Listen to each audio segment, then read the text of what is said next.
Hey guys, this is What If Subaru Was Loki, Part 1. Let's dive right into it.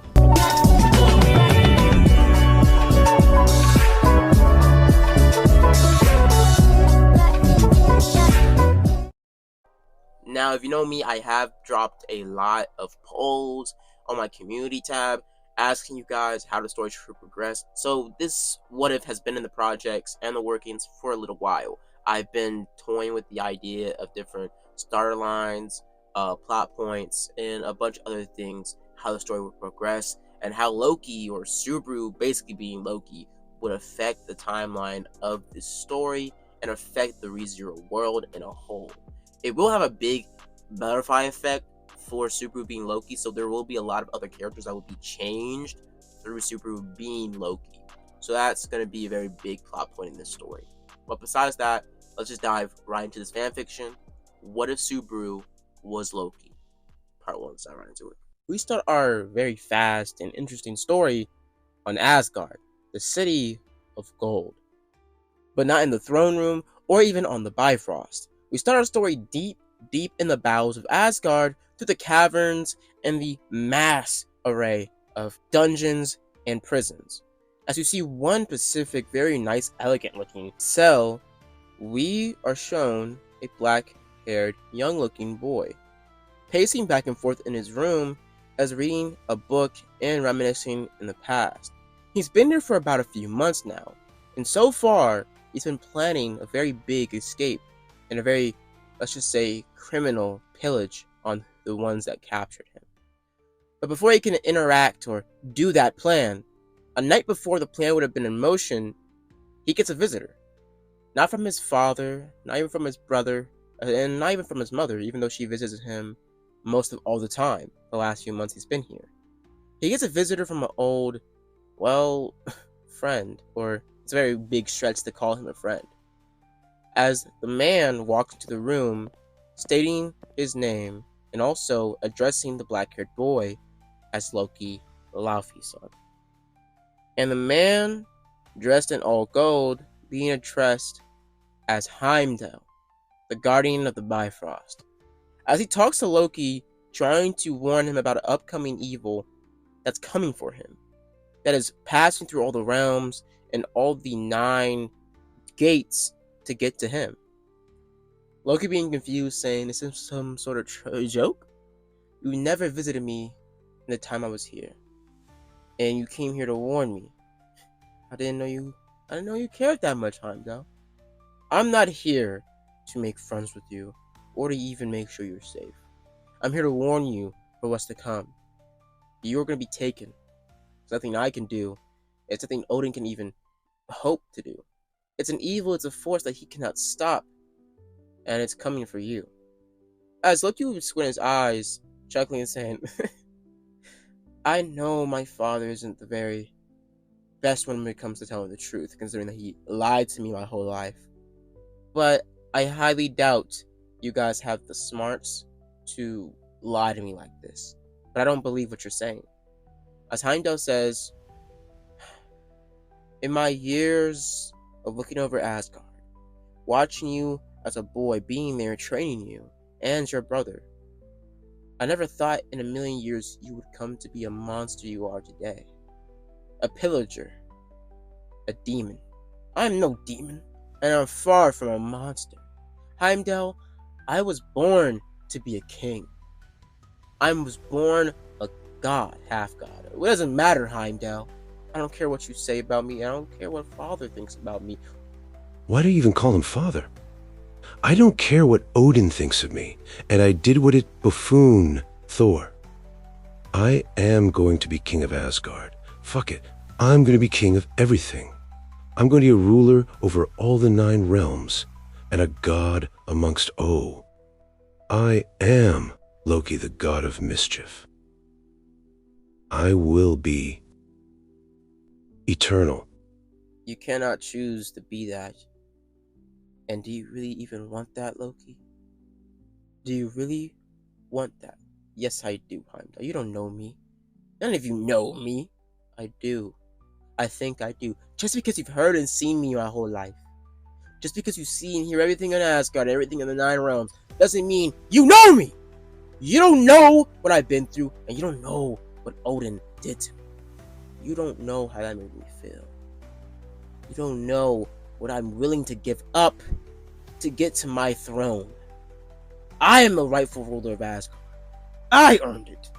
Not that dim-witted, cocky, arrogant fool, Thor. So if you want to tell me one more time about how you know me, don't you dare! As he blinks, and he opens his eyes in a whole new realm, far out of the reach of Odin, and far out of the sight of Heimdall. Him not sensing Heimdall's presence anymore, or even for that matter, Asgard itself. He senses the magic within his blood and the Asgardian magic he has in his body, but he doesn't sense anything else, as he automatically knows from afar that he's in a whole new place, a realm he does not recognize. It gives him very unique feelings of Asgard, but it's different in the sense that the species here and the people here, and how the magic is everywhere in the air. Magic was plentiful in Asgard, but it wasn't in such a fast, array as it was here. As he looks around, being confused on what's going on here, as he looks and looks. He starts to walk around as Loki's confused on where he is. Right now, for seconds ago, he was in the deepest and very secure cell of Asgard, reading a book that he's been reading for the last couple months, and talking to a man that he thought was his friend, or more or less, the man thought he was Loki's friend. As he swallows to this thought, but he stops in his tracks once he gets interrupted by 3 goons trying to run his pockets. So far, Loki's been traveling and just walking through the capital of, Lagunica. Him walking and walking, talking to different people, and even using his more witty smarts and also very charismatic personality and more trickery to manipulate and coerce people into giving him simple information like where he is, what year is it, and all those other things. As more or less, he gets stopped right on his way to walk in another way as he sees, a bunch of guys surround him. He's confused on why they're around him, as they both straight up just say, they gonna run his pockets! So Loki off rip is like, no. As one of them try to throw a punch at him trying to stop time, but it not working. For some reason, his more celestial, more ancient magics he's been learning and mastered are gone. As he gets socked in the right of the face, as he gets sent back.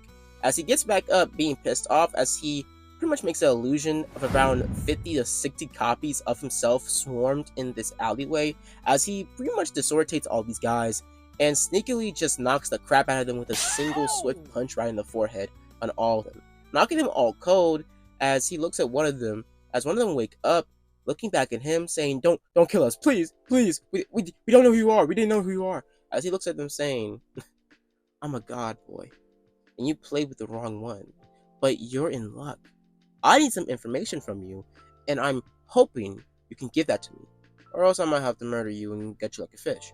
As he immediately agrees to this, as Loki gets a little bit more information about this world and about how the world works. He does ask about where he is, and he already knows a good bias. He's in the capital of Lagunica, but what does that mean? He hears a little bit more about the voting and the new ruler of Lagunica, as he has an idea on maybe he could become the ruler here. But he doesn't know for sure if Heimdall or Odin aren't looking for him at the time. He does remember that whole eerie conversation and moment he had with Heimdall telling him that he's going to a new realm that he cannot reach. Through their arguing and talking, he heard that much. As Loki tries to think closer and closer, where could he possibly be right now? He's far from Asgard, and he doesn't sense the power of Heimdall anywhere around him. But he just throws it up to maybe be in a new realm, and maybe he has to do something to get back. As his main goal right now, his objective right now, is to try to find a way back home, and to try to find a way to confront his father. But he also has a little bit of a backtracker. If he isn't able to get back home, at least he can do is rule this world. So far, the people he's met, their magics seem very weak and brittle compared to his. Even though some of his more ancient and more OP skills are locked away or are somehow dampened here, he is able to use his most iconic magics, and the amount of magic he has is very surpassable to Amelia's magic and a little bit more profound. Because, well, if you know Loki's OP is freak in the mythology and in the Marvel comics. Brody literally tussled with the Silver Surfer! He threw hands with Silver Surfer! But in the mythology, like, he's way stronger. He can literally shapeshift into anything or anybody. Insane work. He could also do a bunch of other things, but we're not going to talk about that just yet. We'll get more into his powers and abilities later in the, what if. But what happens is he does get the information out of the more skinnier, scrawnier dude with the more multicolored hair and knocks him out swiftly as he does loot all the rest of them. As he does that, he sees a blonde-haired girl run past him as she bumps into him. Her saying sorry as she smiles and pretty much runs off. Him scoffing, saying, "That insolent child. These mortals are so..." As he stops midway, as he feels something off. The weight in his jacket has been thrown off. You're probably wondering, how does he even know the weight of his jacket? He's Loki. I don't know. But he looks in his jacket and he feels around and there's nothing in there. As he's wearing a similar outfit to his Avengers 1 Loki fit. As, well, he was in like his more like lounge Asgardian gear when he was in jail. But he did use, shape-shifting and illusion magic and concealment magic to pretty much just make a whole new outfit. So, more or less, he looks and sees that very sentimental piece of jewelry was stolen from him. And he automatically knows for a fact it was that blonde-haired child. He does in the future, or in the past actually, he did do a lot of, sticky fingering. And what the... Nothing much, my nigga. Just came back from one of the Diddy parties, Shen. You should have been there. Nah, it was boy, dick and you balls fuck- everywhere, nah, Shen. nah, Word is born. No, nah, Nah, Shen, you should come to the Diddy party next time, B. hell no. Nah, Fuck. Diddy was in there shaking. The hell? What a being sticky fingers. What the hell am I talking about, bro? But he did steal and he did coerce, and more or less he was a pretty good pickpocket when he was a kid, and he's actually a master now. But he does know a pickpocket when he sees it, and does feel when a pickpocket is doing what they do. He has been a little bit rusty off of that since he hasn't had anyone try to steal from him in eons, but more or less, he picks his pocket and sees that, well, his piece of jewelry, the very sentimental piece of, well, pretty much bling, was gone from him, and he needed it back more than ever, as it's a piece of very ancient Asgardian magic that he can't just let go. So he immediately is on the same mission as, well, a Pacific white-haired girl that would have ran in the same alleyway. As he looks pissed, as she looks around saying, "Did you do this?" As Loki says, "Yes, I did. And they were trying to rob me, so it's completely okay." As he tries to course with the woman, asking her where she's going, not really caring, but more or less trying to get more information out of her. She seems like of noble descent. She's dressed nicely and she has white hair. And white hair in most Asgardian folklore and also in other stories is kind of a sign of power or uniqueness or a higher status. But more or less, she does tell him that she's in a hurry and someone stole something from her. As he stops her, saying, "The blonde-haired girl that went that way?" Her saying, "Yes, yeah, that's her. You know where she went exactly?" As he says, "No, but I could help you. She stole something of mine just now." And she says, "So you really got pickpocketed?" And him saying, "So did you." They chuckle a little bit as he does ask her, "Could I help you with this journey? Could I help you find her? We can help each other out." As she says, "Yes." They agree and they go on their journey together. They talk and talk as she does ask him a little bit about him and where he's from, as he's dressed kind of nobly. He does say that he's from a faraway land that you wouldn't know about, but he is here to experience things, a journey more or less. As she says that's very interesting and asks him what's his name. He looks at her and stops and tries to think of a name. But him knowing Loki, how prideful he is and how he would want his title to be known, especially since he does think or is knowing that most people in Asgard probably don't even know where he is, he tells her his real name, Loki Laufey's son. As she says, it's a very interesting name, and she hasn't heard a name like that in a long time. As she tries to talk about it, but get interrupted when Loki senses something off. He senses the magic of his ring and uses that to, well, pretty much track it. And did I say ring? Oh, I meant Nicholas. Oh, I'm sorry, guys.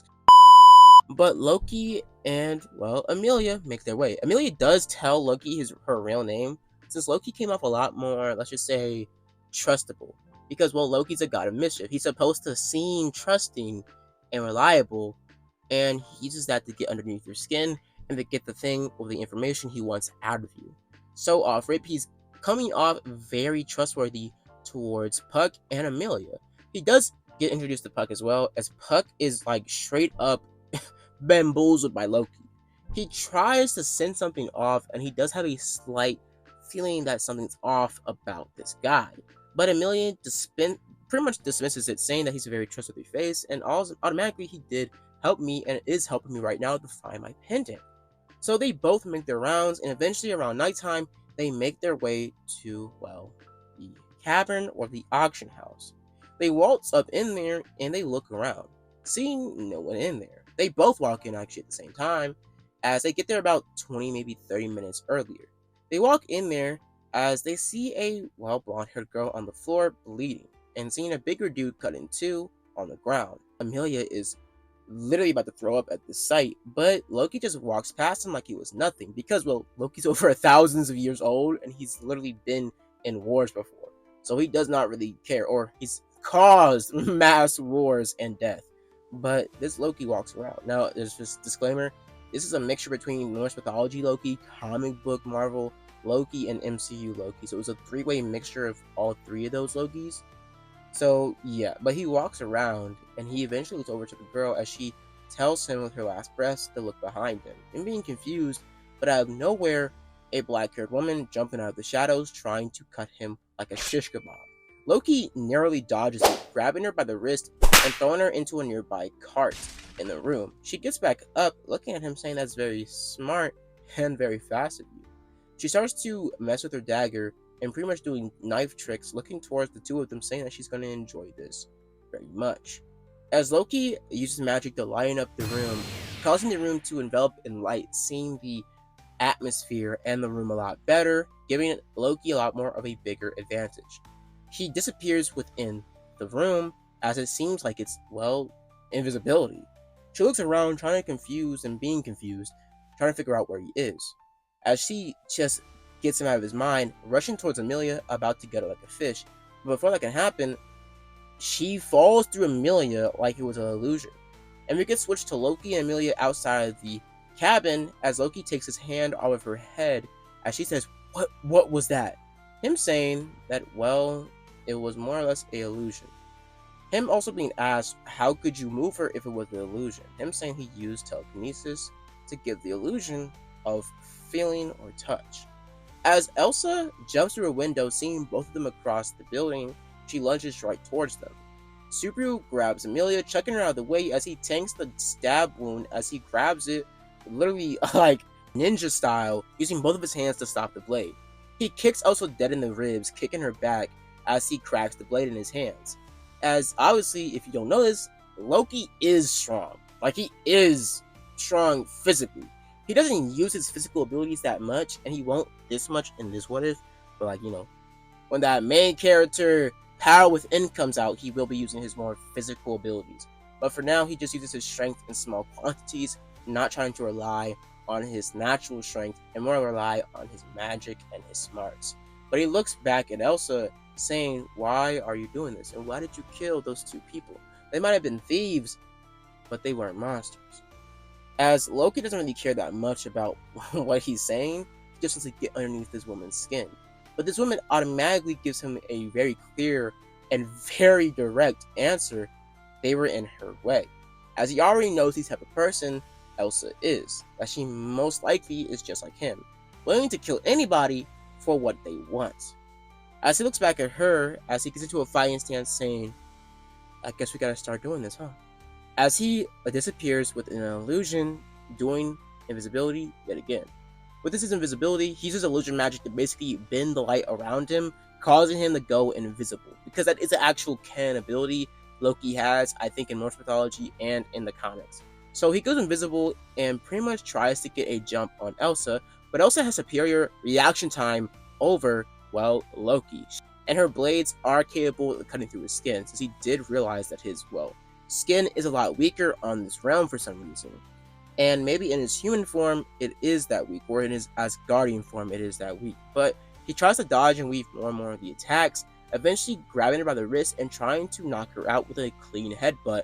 But before that can happen, she says checkmate as she stabs her knife through Loki's skull, causing him to restart.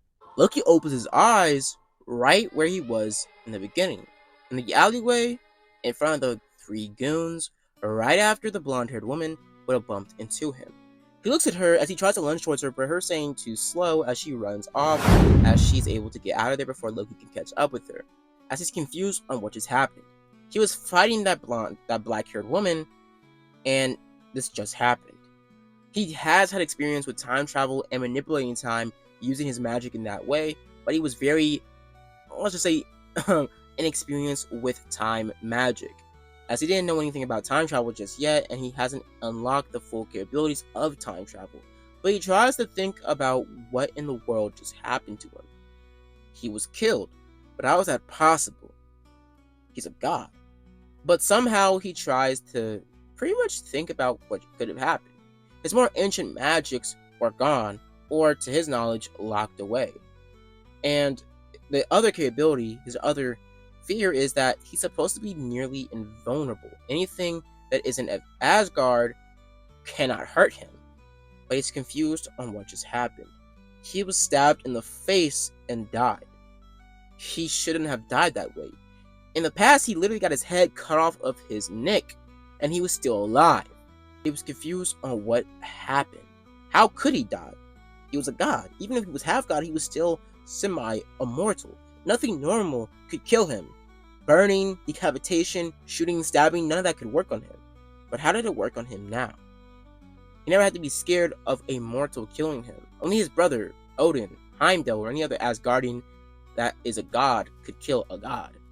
But he couldn't, he wouldn't be killed by a mortal. This isn't right. He tries to think maybe it's a mistake, but he doesn't want to be an idiot. He knows for a fact he did relive a day. That interaction he had with the blonde-haired woman just happened. He saw the blonde-haired girl die. This has to be a mistake. He instantly gets up, walking out of the alley the opposite way, never coming across Amelia. He walks and walks and walks, eventually finding the auction house the same like an original. He goes there and walks in there looking for the blonde-haired woman, as the old man that he saw earlier, cut in two, approaches him, saying, "Anything I can do for you, kid?" Him saying, "Yeah, there is something you can do. Where is the blonde-haired woman? Where is that mortal?" Him saying, "What are you talking about?" Him saying, "Mortal, you're a giant, aren't you? Why do you belittle yourself with hanging out with mortal scum?" As him saying, "Mortal scum? Kid, where are you from?" As Loki tries to think maybe the giants in this realm are a little bit different, as he seems a lot more shorter than a normal giant. Now he does tell him and ask him where the blonde-haired woman is, him saying that he doesn't know, and pretty much putting his hand out, gesturing for cash. As Loki smiles, saying, "Sure, I'll give you something," as he takes out a bag of gold, landing it in the man's hand, him saying, "Thank you very much." She's over there near the cabin area, a few blocks down. You could find her there, and you could try to ask for your stuff back, as this might be enough for you to pay it back. If he doesn't believe you, come back to the auction house. As he smiles towards Loki and tells him to have a good day, Loki just scoffing and walking away, admiring the hustle, but him making his way and walking through the alleyways of the slums. He walks and walks and walks, eventually coming across a cutway. He turns a corner, bumping into a black-haired woman, helping her up, saying, "Sorry, I did not mean to do that to you," as they lock eyes, him recognizing who she is, but him not losing his cool or his composure. As he talks to her, and more or less the conversation starts to flow. His personality kind of matches with her a little bit in terms of the more sadistic nature Loki is, at the beginning of the story at least. He talks to her more and more, as eventually they actually start to flirt with each other, both ways. As eventually she tells him that she's in a rush and she has some business to attend to, but if our paths meet again, maybe I would talk to you more. Her walking away, as Loki's kind of enchanted, but throws that memory out of his head very quickly, as she reminded him of someone he knew back on Asgard. But him walking away, as he makes his way back to the old, run-down piece of crap this blonde-haired girl calls home. He looks around, trying to rummage through it, trying to find his ring, but getting side blitzed when the girl kicks him in the ribs, sending him flying, and her saying, "Stay away from my stuff. I don't have anything valuable in here. And what do you even want?" Oh, it's you, the guy I robbed. As literally he gets up saying, "Yeah, you robbed me, and I want what is mine."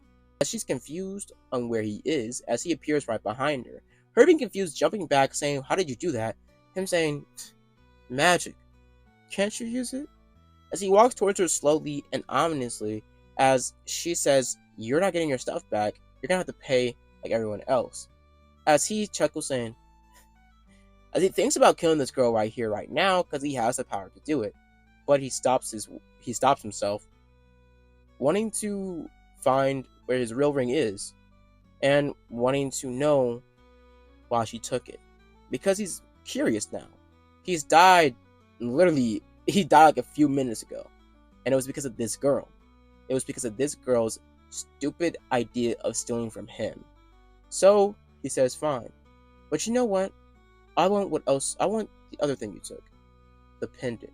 You're saying the pendant? You're gonna have to bargain for that, young blood. As he smiles, saying, "Sure, I will."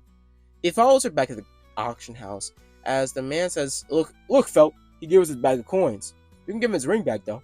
Him saying, "Nah, I want the ring and the pendant." As they both look at him crazy, saying, "Why do you want the pendant so bad?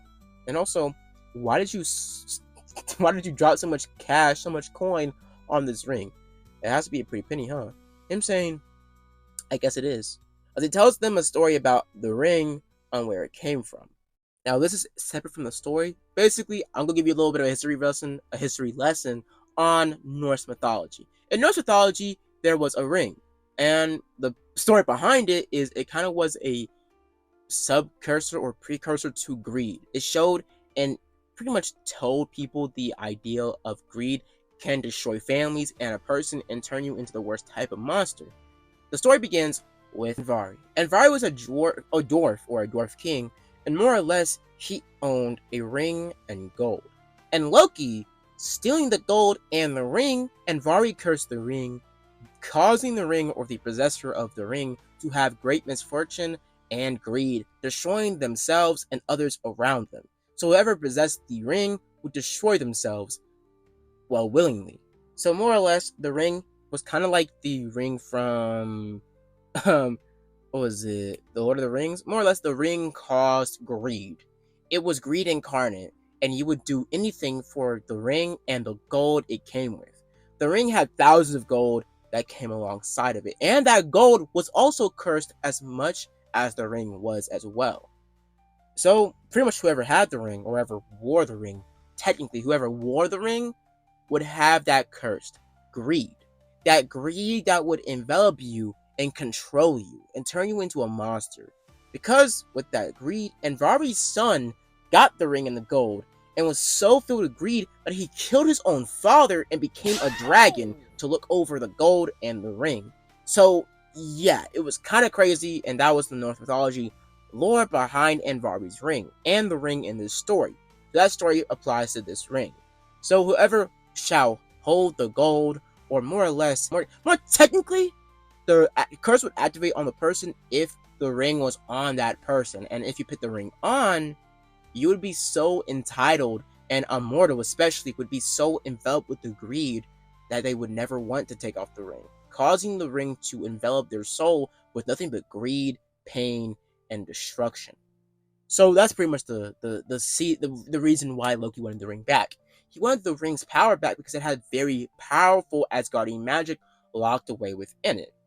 And he wanted to siphon off the energy so he could possibly regain some of his more ancient abilities. He didn't really care about the whole chaos it would cause if it was let out loose in the world. He just wanted the Asgardian magic to himself. So he bargained for the ring. He got the ring back as they were both confused, saying, "So the ring is cursed." And the whole story you said was real. Him saying, "Yes, definitely." Them saying, "A dragon? Really?" As he chuckled, saying, Yeah, I heard a little bit about your world and how dragons are a little bit rare. Where I come from, they're plentiful." As they both look at him crazy, saying, "You're capping your ass off. Dragons aren't even really around anymore, man. You're lying to our face, aren't you?" as he tells them no he's not, but they get interrupted when a black-haired woman walks into the auction house, asking where's Felt. As Felt says, yep, I'm right here. And you kind of have a contender for the pendant. This humble gentleman right here. They both lock eyes at her saying, you again. I didn't think our paths would cross this early. Yeah, me neither. I didn't think our paths would cross this fast, but I guess I do. As they both sit down as they start to bargain for the pendant as well. He wants the pendant back because obviously that, well, noble looking woman wanted it, and it must be some sort of valuable piece. So he wanted it for himself. He started to bargain some money back and forth, as he does look at the ring, trying to see if he can auction it off back to them, but him saying that he doesn't want to do that because, well, it's Asgardian magic, and he could use it for something in the future. He puts it back in his... He pretty much doesn't pick it out, but he does offer them another piece of jewelry, Asgardian gold. He takes a necklace off of his outfit and tells them that this is Asgardian gold, very high quality gold. As well, old man Rom looks at it, saying it's very high quality and it seems to be enchanted of some sorts. She does said, this is a very tricky situation, but I don't think I want to give up the pendant, something that can have high quality, something that means something very big, for some enchanted gold. So Loki says fine, as he takes the necklace back and puts it back on his outfit, saying, what else could I give you? I mean, how much gold do you want for it? Now, Loki does understand the money system in this world, since he's been in multiple different, pretty much realms, with a lot of different money systems in those realms. So he is very fast and very quick paced when it comes to learning magical abilities and also pretty much money tracking in different realms. But with that being said, he does try to bargain. As they're right on the edge of getting to a kind of a conclusion and kind of tying in terms of money and going back and forth, they do get stopped when they hear a knock at the door. Them both being confused on who's there. As out of nowhere, well, a white-haired woman would barge into the room, saying, so where's my shit? As she's also accompanied by, well, a magical cat on her shoulder, levitating around her body. As they both are at gunpoint, more or less, at a shootout, causing magic to pretty much envelop and eliminate around her hands, saying that I want my stuff back, and that you aren't going to auction it out. Him looking back at her, saying, wow, I guess people don't change.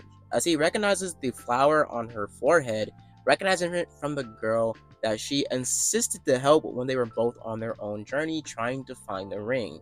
So more or less, he does know that Amelia is a good person, and he does kind of have a soft spot for her because he kind of is... She reminds him of somebody back on Asgard and on Earth. But with that being said, he does say, thank God you got here, as he looks at her, saying that I was trying to get the pendant back for you. Her being confused on what he's talking about, as Loki is apparently not even at the freaking... He's not even inside the building this whole time. He left the building before Elsa even sitting down. He was outside the building the entire time, talking through his illusion. So his illusion appears right behind Elsa, and pretty much says that it's kind of been a coup. But you are a very attractive woman, and I hope we can find an agreement after I take you down, and also take the pendant for myself. Her saying, I don't think so, as she takes a knife trying to stab, well, Subaru, as Subaru dodges instantly, or Loki dodges instantly, grabbing the blade out of her hand, knocking her upside the forehead. But her looking back, smiling, saying, that's pretty strong. As she grabs him by the forehead, chucking him across the room like a lag dog, literally chucking him across the room, seeing him flying into a bunch of pretty much booze and alcohol in the room, flying across the room. He gets back up, making two blades, or making two daggers, pretty much taking them out of his concealment magic. With that being said, the fight ensues. As well, Elsa tries to lunge towards him, as Subaru pretty much is just, smiling as he lunges right toward them. They start to ensue in a very, very intense knife battle. They start to go toe-to-toe, blow-to-blow, and everything. And you gotta understand, Loki is a very skilled combatant. He was literally born and raised on... Well, not born on Asgard, but he was raised in Asgard and trained alongside Thor. So he does know how to fight as good as Thor. And in the movies, you did see Thor literally took on multiple highly trained government agents with just his bare hands. No superpowers, no nothing, just straight hands. So more or less, he legitimately has a master combatant skill. He can fight better, and also he has very quick reaction time when it comes to a normal human. He isn't like a speedster or anything, but he does have very high tier fighting ability. With that being said, he goes toe-to-toe with Elsa, as Elsa is very much noticing how fast and also how skilled Loki is, and how all of his fights and all of his attacks are planned out and coordinated. And more or less, he does have sporadic movements and more chaotic fighting styles, but they're all very precise and are always meant to hit something or either slice her. So she is very impressed by his capability and his power. They go toe-to-toe, blow to blow, and the fight ensues for a solid like 5 minutes straight. Elsa tries to tell them to stop and tries to hit Elsa and get her down and not try to hit Loki, because Loki did try to tell her that, well, he's not here to fight her and he's here to get her stuff back, as Puck didn't sense any malice or either a lie behind those words. So, well, they try to help Loki, but Loki starts to dodge more and more attacks, telling Amelia to get the people out of here now. But Old Man Rom's saying, nah, scratch that, you're messing up my bar, get the hell out. As he tries to hit Elsa, but Elsa dodges easily, cutting his literal club in two, trying to stab him, but him dodging, grabbing her by the arm, and chucking her into the ground. Her chuckling, saying, oh, you were a lot tougher than I thought you were. She takes out literally, like, she pits in so much force into her heels and literally pretty much bows this dude as he falls back. Pretty much Subaru runs towards him, using healing magic on him immediately, as Amelia is confused and actually surprised they can use healing magic, as he tells her to handle Elsa. She tries to hit Elsa with multiple blasts of ice magic and tries to shield Old Man Rom and Subaru or Loki while he's healing Old Man Rom. Old Man Rom saying that you're very skilled and that this healing magic is very profound. Now Loki, if you didn't know this, he can use healing magic on himself and others, so he does already have a natural ability of healing, but he also does have a very actually high tier healing and magic ability, considering that he was raised by Freyja. And Freyja is a literal healing master in Asgardian folklore. So more or less, yeah, Subaru just got that in the bag. He got that shit on him. So he starts to heal and heal, but eventually he gets interrupted when out of nowhere, Elsa's blade starts to fly towards him. He dodges swiftly, it slightly nicking him on the neck, but him telling Amelia to lock in, her saying, I'm trying my hardest, relax. As she tries to keep Elsa from afar, trying to hit her with multiple ice attacks and multiple shards. But Elsa is closing in a lot faster and a lot stronger, as Puck tells her that she's out of energy, or I'm out of energy, as Puck tells her that, be safe and good luck as he goes back to his spirit realm. As Elsa's on her own now, or not Elsa, but Amelia's on her own now and is trying to log in. Subaru telling her that he'll take over, and to take over the healing for Old Man Rom. Her looking back at Old Man Rom, seeing nothing but a slight white scar on his belly. Her saying that that's very... Actually, your healing was amazing. I can't even do anything to help you. As Subaru chuckles, saying, yeah, I know. He gets up, and he pretty much pits up a barrier over him and also Amelia, as Elsa's trying to break through the barrier, but something's not working. It's not happening. Now, I think when I showed you that little pretty much screenshot, Loki has magic, and magic has so many extra powers you could just use magic for. So he should have just put a force field around them, a green energy force field around them. He looks around and he sees Felt on the ground underneath some rubble just now waking up. He looks around and pretty much jumps out of the portal, or jumps out of the, not portal, but he jumps out of the barrier as Elsa tries to lunge towards him, but he dodges easily as she cuts him one more time, but realizing that it wasn't actually him, it was another illusion. And, well, Subaru was making an exit for Felt to run. Felt runs and Subaru picks up a barrier right behind her, trying to stop her from getting stabbed by a knife, when Elsa tried to chuck a knife towards her, trying to stop her from getting any more help, or even finding someone else, because she is a witness to this thing, and she doesn't want any witnesses. But Loki looks back at her, saying, so I guess it's just you and me. As Elsa looks back at Amelia, saying, well, I guess it's just her, you, and me. But I'm not here to have friends, and I did really think you were a very attractive young man. But now I'm gonna have to gut you like a fish, and I might even like that more than just going out with you.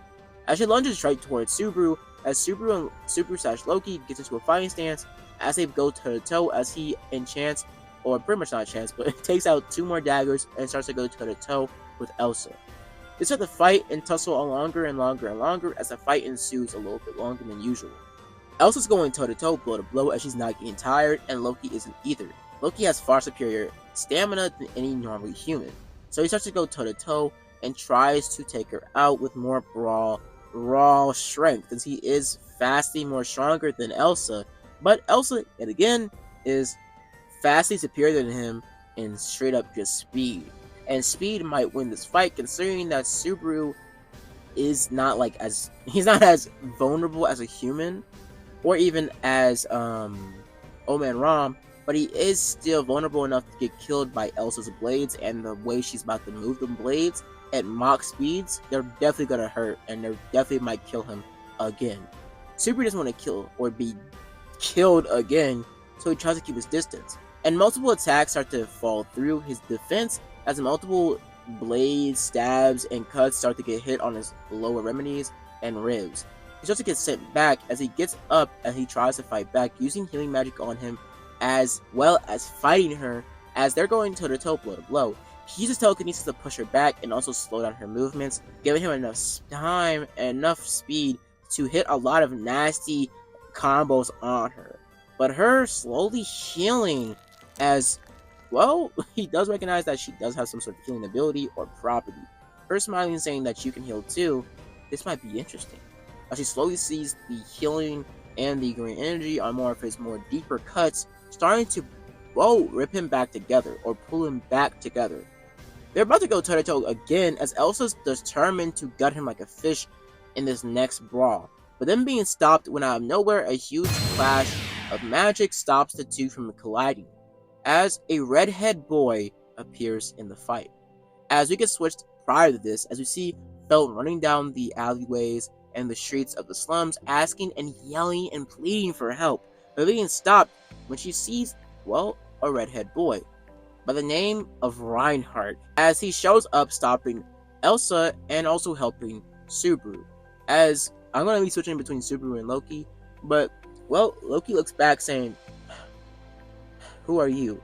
Him saying, I'm Reinhardt. I'm here to help you." As Elsa pretty much looks back at Reinhardt saying, "Oh, it's the Dragon Slayer." She talks about him and more or less gasses him up, saying that he's supposed to be some sort of big hotshot here, as Subaru recognizes his name and also his stature and how people talk about him, as he doesn't like him off rip. He reminds him of somebody that he knows far too well.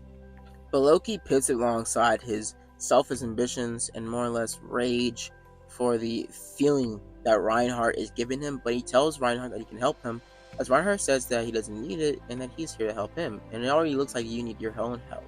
As Subaru looks down at his body, seeing a lot of blood fall through his outfit and his suit, and he uses magic to pretty much clean up his suit and heal his body as much as he possibly could in such a small span of a few seconds. And he tells Reinhardt that he can help, and Reinhardt says that I don't think, as Subaru starts to see, blurriness, as he doesn't see very clearly as he falls down, as Reinhardt tells him that he's going to be okay, and tells Elsa to back up, and he's going to finish this now. Emilia does run across the room, helping Subaru heal, as we see, Reinhardt and Elsa ensue in a battle.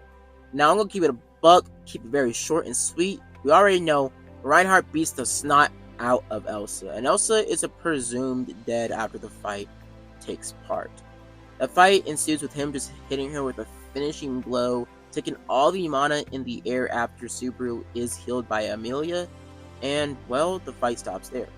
We see Subaru get up as he thanks Emilia and gives her back her pendant, her saying, "Thank you, but why were you getting it back from me? You don't even know me." Him saying that it was the right thing to do, and also that he was here to get back his ring because the blonde-haired girl took that from him as well. As they both look at each other, as she tells Subaru before he passes out that everything's going to be okay. As I leave it up here, guys, so hope you guys enjoyed the video, hope you guys like and subscribe, and as always, guys, have a blessed day. Deuces.